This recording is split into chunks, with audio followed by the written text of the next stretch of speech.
Greetings, Bassketeers. Josh Fossgreen here, and today's lesson is going to be something a little bit different.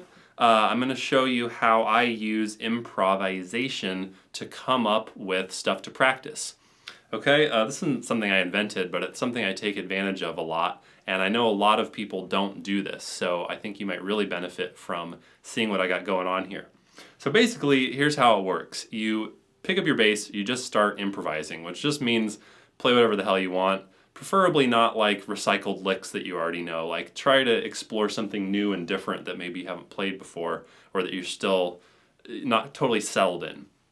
At that point, you just doodle around until you're not quite executing something the way you want to, and then you try to turn that into an exercise that you can practice. And what's really fun about this is that in that moment when you're creating music spontaneously and you're trying to get something out and it's not coming, that's when you're most inspired to actually practice it and get better at it because you really want the result that you need to practice to get. So this is a way to practice where it's not just, ugh, I guess I have to practice that again. It's like, ooh, if I practice this, then I'll be able to get that sound I want right now. It's a much more present moment inspiration way of practicing. I don't think that sentence was constructed with grammatical correctness, but that's okay. So I'm going to try to demonstrate this for you right now. We're going to see how it goes. This will be improvised, so I'm not sure what I'm going to come up with.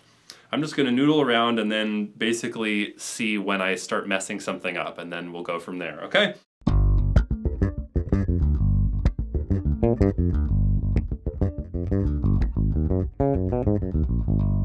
Okay, so there's something already. I took a few takes to find it, but here we go. So what I was trying to do was a little groove in G minor.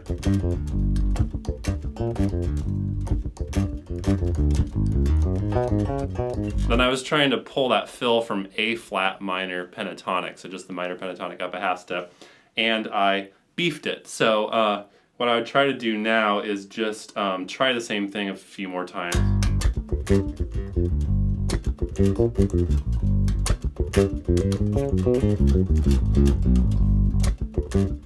that one kind of worked.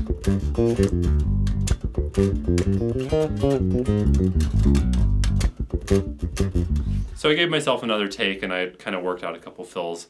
I liked okay. I could go into more depth on that. I could even get a click going and just try out a bunch of different fills. Again, the point of this is so next time I try to go to the minor pentatonic up a half step to grab a fill, I'll have some options that are a little more rehearsed and less likely to screw up and play a wrong note or something.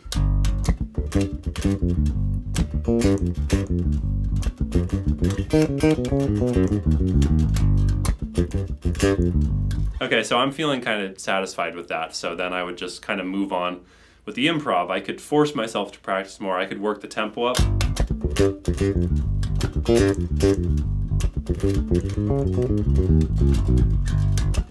And that makes it a little harder, and I'll probably mess up more if I try more of those. But I'm feeling kind of fine with that. So then I would just move on and do some more improv. So let's see if we can find another thing.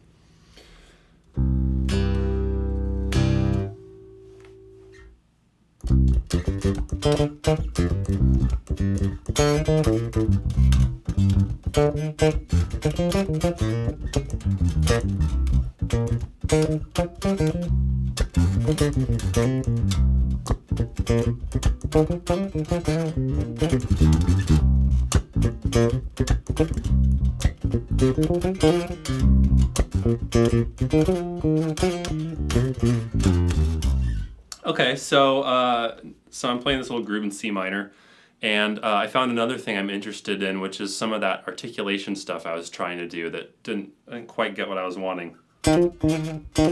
So some kind of like hammer-on-y stuff, rather than just playing, and some little buzzy, slidey business.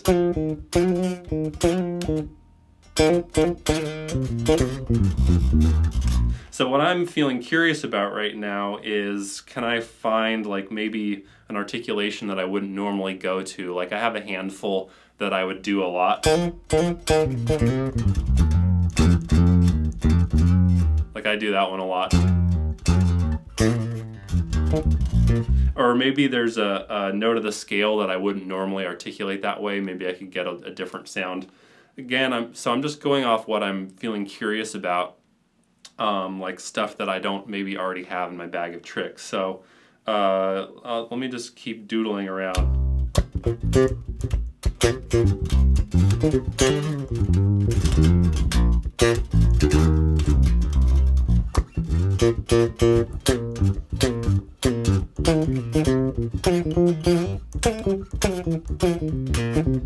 So there's something interesting to me. Again, this is all about you and what's interesting to you in the moment. So I come from under the note up to the note as an articulation a lot.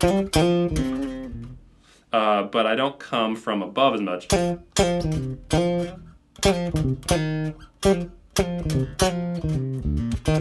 So I'm just going to go back to that little groove, and again, if I was doing this less off the cuff, I might like set up some drums or something so I have a little bit more fun playing along, or a loop station or whatever, set up a little thing to play over, but I'm not going to worry about that for now. So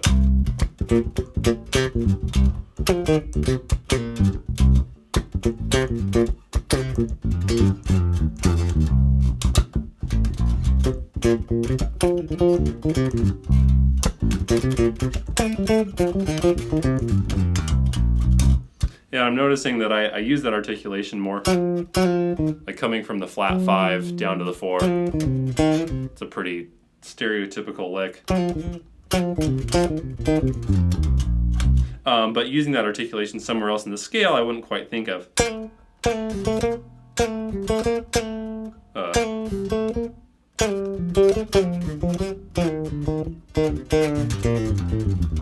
So this gets to one of the things I was hoping I would get to. Again, I don't know what's happening next at this point.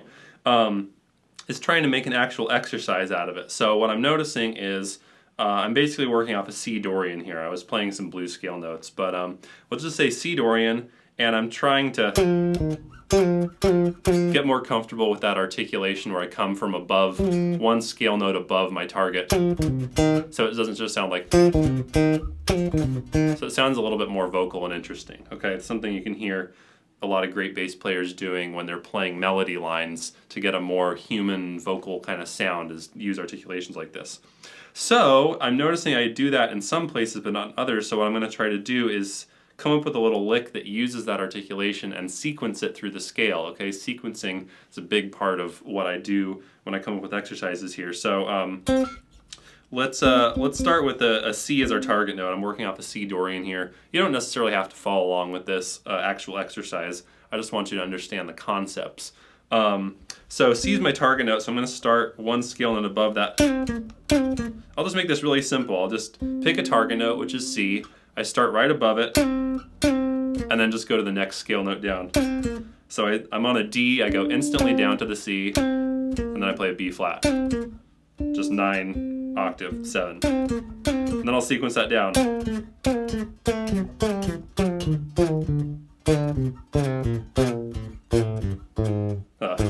Doesn't really work on the open string.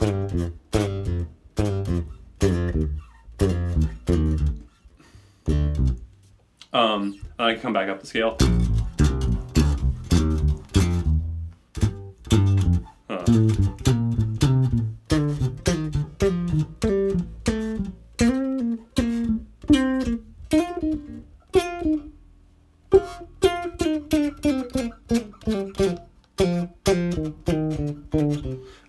So I could doodle around with that more. I could try another key if I wanted to.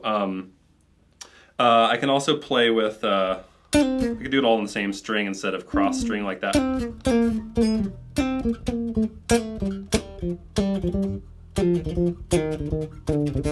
Maybe we'll change the lick a little bit.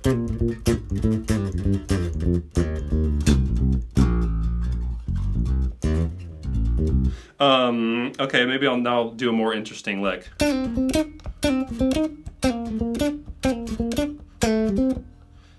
So again, it would be nice to have a groove at this point if I could just lay down. And I could just play.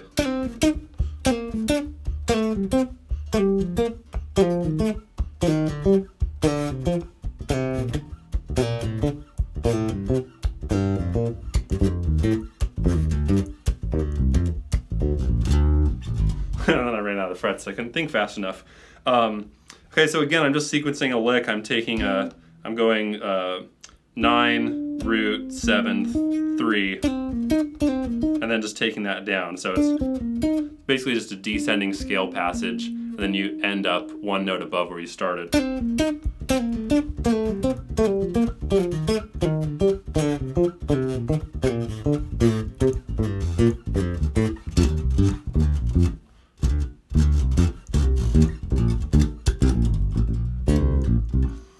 So I'm starting to feel more comfortable with that now, so maybe now I'll go back to the groove.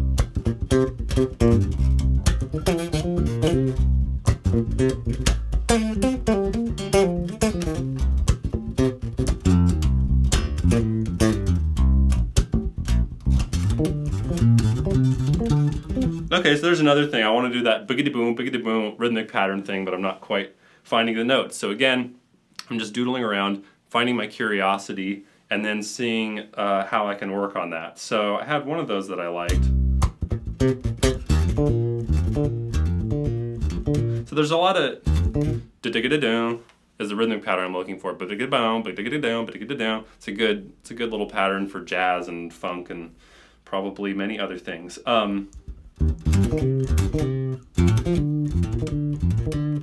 There's a lot of different note patterns I could do that would work nicely with that little rhythmic pattern.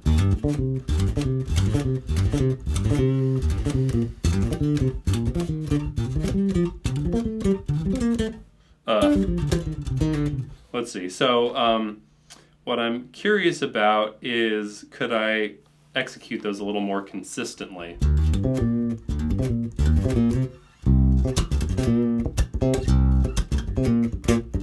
Okay, so there's one note pattern.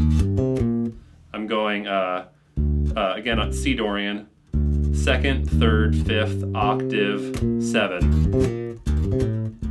I could go 7 or 6.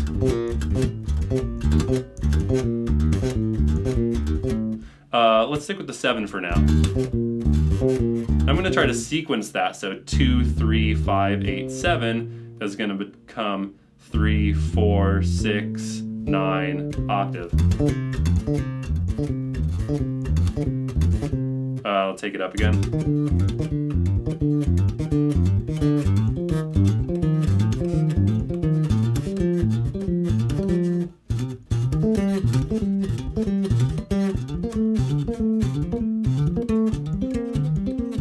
And now I'm up the octave. That one's kind of getting me because there's a tritone there instead of a fourth.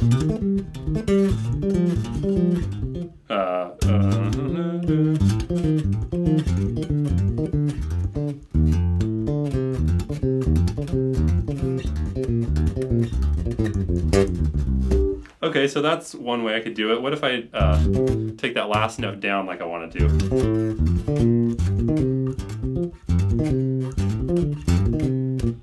That's a pretty classic one right there. 4, 5, 7, 3, root.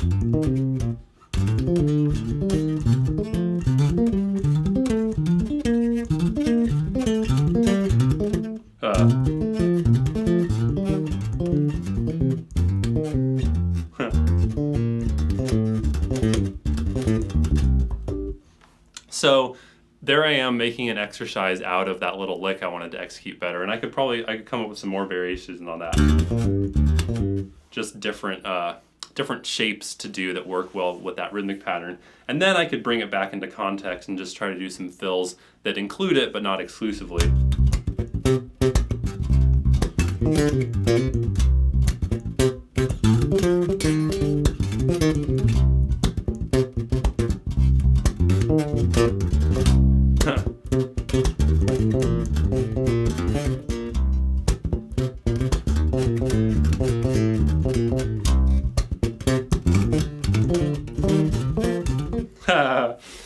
So I could keep messing around with that as long as I want. Let's see if we can get around to some slightly different territory with how this works. I'll just give you one more example. Hopefully this is starting to make sense how this would work.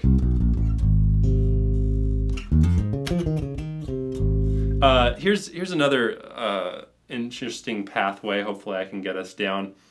When you're bored with your playing is another thing that happens. So far we've dealt with like when you're playing something you're interested in and something's a little too hard, so you need to practice it. Another thing that comes up for me a lot when I'm noodling on the bass is some days and sometimes I'm just bored with what I'm playing. Like it's something I've done a million times before, and my hands just always go to the same stupid thing. That was one thing there. I was in A flat. I was playing that major 10th, and I had this impulse to walk it up the scale, which isn't bad, and it's I actually like the sound of it, but it's something in an improv context I find myself doing a lot. So then I'm curious, well, maybe I could make some other harmonic choices. Okay, so now I'm thinking more about how to tweak something that I don't like to make it something I do like. So let's say that I was going to play.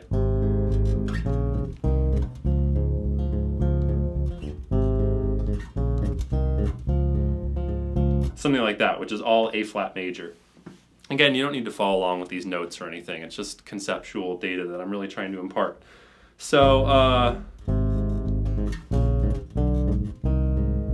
there's something I don't do often. Again, this isn't original. I'm not inventing this progression. So I'm going root 2, diminished sharp 2 to 1 over the third.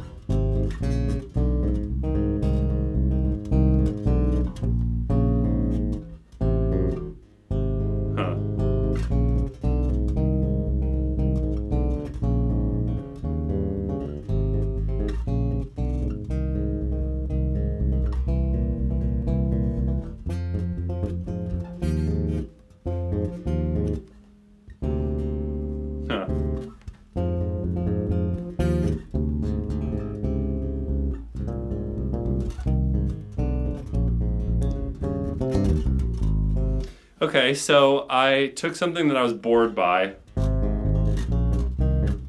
just tweaked the harmony a little bit using my various tidbits of music theory knowledge to find something I wouldn't normally go to. And then, as you saw, where I was just noodling around not really telling you anything, it got me re-interested in my playing, and then I went to other new places from there. So this could be a big thing for you if you get stuck and bored a lot. Like you pick up your bass and you're just like, you just play Smoke on the Water every time you pick up your bass or whatever, and you just play the same old licks over and over. Take the same old lick. How about, let's see, what's a lick that bass players play too much? God, I'm really blanking on bad bass riffs right now. Okay, how about the Chili Peppers version of Higher Ground? Okay, if you hear that in a music store, you just want to run, because chances are it's not going to be played very well. Okay, so let's say you pick up the bass and every time you start slapping, you play. How can you get less bored? Well, how about change the key?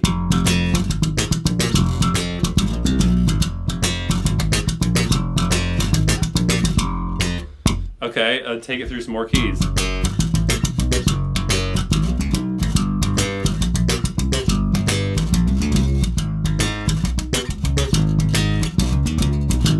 Okay, so that way I can at least get a workout from the riff that I already know. Also, I could keep it in the same key and change the notes.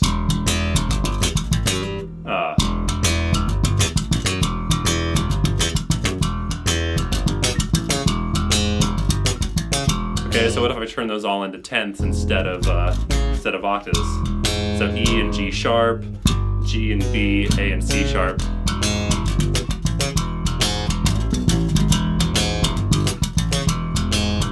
I don't really like that G sharp.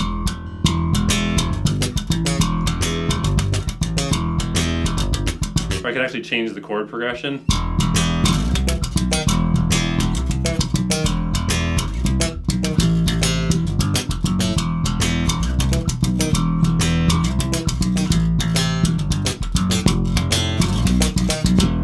Okay, so I kept the exact same right hand, changed the notes around a little bit, and now maybe I'm less bored with my playing. So I'm going to go ahead and wrap up here because this has probably gone on too long. But I really encourage you to try this out, even if you don't know a ton of music theory and improvising isn't necessarily that comfortable for you. Just try it. You're not going to get arrested or fined for playing anything wrong. Just maybe throw some headphones on if you're concerned about other people hearing you. And these are some of the tricks that I've used to progress musically at a rate that I find satisfying and frankly at a rate that's allowed me to have students that have been playing bass for 3 or 4 times as long as I have. This is one of the things that I think has kept me progressing and moving forward over the years and not just getting stuck in my licks or noodling around and finding stuff that I like but then never really pursuing it or practicing it. So I hope that you've got the tools now to at least play with this a little bit. If anything was unclear or confusing, please comment below and hopefully I can clear that up for you and other people reading. Thank you for watching. You can support these lessons on Patreon or you can buy my books at joshfossgreen.com. I will see you soon.